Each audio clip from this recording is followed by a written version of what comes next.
या किसी ने आपके साथ गलत किया है, ज़्यादा वाला गलत, बस उनको सामने लेकर आना 1 मिनट, और इकट्ठे मिलकर हम कुछ कहेंगे। आप सब रिपीट करना, मन में नहीं करना, शब्दों में करना, पूरे शहर में गूंजे वो वाइब्रेशन। उनको देखते हुए आप कहो, बीती सो बीती, बोलिए अच्छे से बोलो, बीती सो बीती, मैं आत्मा इस बात को खत्म करती हूँ, मैं आपको क्षमा करती हूँ, मेरी तरफ से आपके लिए दुआएं दुआएं और दुआएं। अब एक बार फिर से रिपीट करेंगे, बीती सो बीती, मैं आत्मा इस बात को आज खत्म करती हूँ, मेरी तरफ से आपके लिए दुआएं दुआएं और दुआएं। आपने जो मेरे साथ किया, आपके साथ उससे भी ज़्यादा बुरा होगा।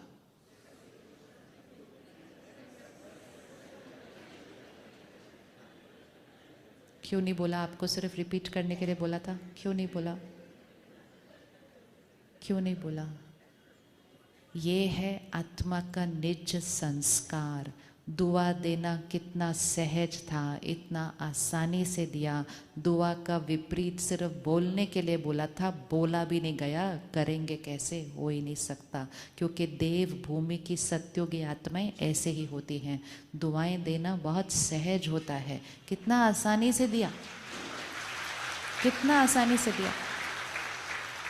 और आपको तो ऑपोजिट, आपको नहीं बोलना था, आपको तो सिर्फ मैं बोल रही थी, आपको तो सिर्फ उसको दोहराना था। दोहराया भी नहीं गया, क्योंकि ये हमारा संस्कार नहीं है। हर आत्मा शुद्ध है। हम स्वर्णिम भारत, सत्युगी भारत की दिव्य आत्माएं ही हैं। लेकिन हम सत्युग से अभी कहाँ पहुँच चुके हैं? सारे कलयुग में पहुँच गए हैं। जैसे ये कपड़ा है, सफ़ेद है, लेकिन सारा दिन पहना तो रात तक पहुँचते पहुँचते उस पर क्या हो जाता है? थोड़ा सा दाग लग जाता है। लेकिन हमें याद रखना है, वो सिर्फ दाग है, वो इस कपड़े का रंग नहीं है। थोड़ा सा ऐसा करेंगे और दाग खत्म हो जाएगा। इसी तरह मैं आत्मा, शुद्ध पवित्र आत्मा सतयुग में, लेकिन फिर शरीर लिया छोड़ा, शरीर लिया छोड़ा, त्रेता युग में आई, फिर शरीर लिया छोड़ा, फिर द्वापर युग में आई, फिर कलयुग में आई, अभी कलयुग के अंतिम समय पर आ गई। तो वो जो सफ़ेद था उस पर थोड़े थोड़े क्या लग गए? थोड़े थोड़े दाग लग गए। कौन से दाग लगे? चिंता, ईर्ष्या, द्वेष, गुस्सा, छोटे छोटे छोटे छोटे दाग। लेकिन निज गुण, निज संस्कार हर आत्मा का पवित्रता है, प्रेम स्वरूप है, सुख स्वरूप है, शांत स्वरूप है। अभी जो हमने 4 लाइन बोली, आप अगले 15-20 दिन के लिए हर रोज़ रात को सोने से पहले या सुबह या दिन में जब भी वो याद आ जाएं, आप सिर्फ एक बार ये 4 लाइन बोल दीजिएगा, तो आपकी तरफ से क्या जाना शुरू हो जाएगा? सपोज सामने वाला आपके व्यापार में या आपके काम के क्षेत्र में आपके साथ ईर्ष्या करता है, उसको इनसिक्योरिटी है, और वो वहाँ से ये भेज रहा है, इनका सारा काम ही गलत हो जाए, इनकी तो दुकान ही बंद हो जाए, फिर मेरी अच्छी चलेगी, इनके घर नई गाड़ी क्यों आई। सोच सकते हैं ऐसा लोग। लेकिन यहाँ से आपने सोचा, मेरी तरफ से आपके लिए ढेर ढेर दुआएं दुआएं दुआएं। आपकी दुकान बहुत अच्छी चले, आपकी बहुत वृद्धि हो, आप इतना कमाएं जो आपने भी नहीं सोचा था आप कमाएंगे। वहाँ से एक शस्त्र आ रहा है, यहाँ से दूसरा शस्त्र जा रहा है। कौन से वाले शस्त्र की जीत होगी? कौन से वाले शस्त्र की जीत होती है? रावण कभी जीतता है क्या? तो रावण अर्थात क्या? रावण अर्थात मेरे अंदर की नेगेटिव सोच। तो अगर खुद के अंदर भी कभी नेगेटिव सोच चले, तो अपने अंदर के रावण को हमें खुद ही खत्म करना है। अपने अंदर के असुर को हमें खुद ही खत्म करना है, क्योंकि आसुरी संस्कार भी हमारे पास है और देवताई संस्कार भी हमारे पास है। लेकिन अब कौन सा समय आ रहा है? अब हमें सत्युग लाना है। तो हमें अपने आसुरी संस्कारों को क्या करना है? पूरी तरह से खत्म करना है। और देवताई संस्कारों को क्या करना है? इमर्ज करना है। 1 मिनट स्वास्तिक को सामने लेकर आए। चिन्ह बनाते हैं ना स्वास्तिक, कुछ शुभ कार्य होता है तो क्या बनाते हैं, सात्विक स्वास्तिक बनाते हैं। और फिर बिंदी किधर लगाते हैं, पहले लगाइए बिंदी। बिंदी कौन से भाग में होती है, पहले फर्स्ट वाले भाग में ऊपर लगाओ एक बार स्वास्तिक में बिंदी, इधर इधर फिर इधर फिर इधर। ये बिंदी जो है ना, ये मुझ आत्मा की स्मृति है। मैं आत्मा पहले इस युग में थी, फिर इस युग में थी, फिर इस युग में आई, अभी इस युग में आई। तो ये जो स्वास्तिक है ये 4 युगों का प्रतीक है। उसको कहते हैं स्वास्तिक, स्व का अस्तित्व, मैं आत्मा का ये अस्तित्व है स्वास्तिक। तो जैसे सुबह दोपहर शाम रात होती है, और रात के बाद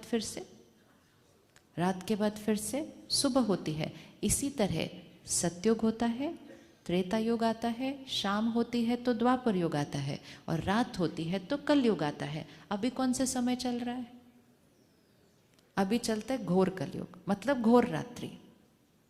तो एक तरफ घोर रात्रि और एक तरफ कुछ लोग जागरण करेंगे, मतलब जागेंगे। जैसे सुबह का 3-4 बजे का समय होता है ना, देखो अभी हम कितना नेचुरली बोलते हैं सुबह का 3-4 बजे का समय, कोई और लोग बोलते हैं हम रात को 3-4 बजे सोने जाते हैं।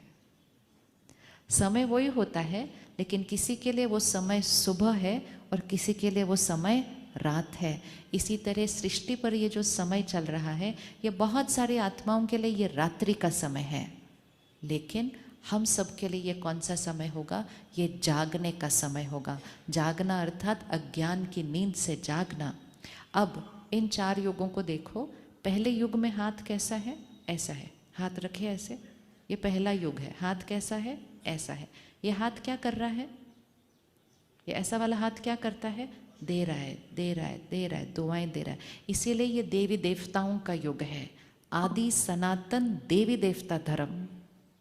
देवी देवता धर्म मतलब पूरा समाज देवताई संस्कारों वाला था। वो रिलीजन नहीं है, वो सिविलाइजेशन है। हर एक आत्मा वैसी थी। तो ऐसे है सतयुग। फिर दूसरा युग कैसे हुआ, हाथ नीचे चला गया, मतलब मेरा देना क्या हुआ, थोड़ा सा कम हुआ। फिर तीसरा युग द्वापर युग, हाथ ऐसे। ये हमने क्या करना शुरू किया द्वापर युग से, चाहिए चाहिए चाहिए शुरू हुआ। और चौथा युग हाथ ऐसे है, ये हमने क्या करना शुरू किया, पीछे वाले भी सभी करेंगे। हमने क्या करना शुरू किया चौथे युग में, ये हम मार रहे हैं। किसको मारते हैं सारा दिन हम सबसे ज़्यादा, किसको मारते हैं सारा दिन सबसे ज़्यादा, बताओ, उंगली रखो, किसको मारते हो सबसे ज़्यादा सारा दिन, खुद को मारते हैं। एक एक सोच के साथ मारते हैं, एक एक सोच के साथ डर देते। अब रखिए 1, ठीक है, ये मेरा अस्तित्व है। मैं आत्मा पहले इस युग में थी, यहाँ बिंदी लगाओ। फिर मैं आत्मा दूसरे युग में गई, क्या हुआ, हाथ ऐसे हुआ। फिर तीसरे युग में बिंदी लगी, मैं आत्मा कैसी बन गई, ऐसे बन गई। फिर चौथे युग में बिंदी लगी, मैं आत्मा कैसे बन गई, ऐसे बन गई। अब हाथ पकड़ के रखना 1 मिनट उधर ही। अब इसके बाद किधर जाना है, अभी इसके बाद किधर जाना है, कौन सा योग आना है।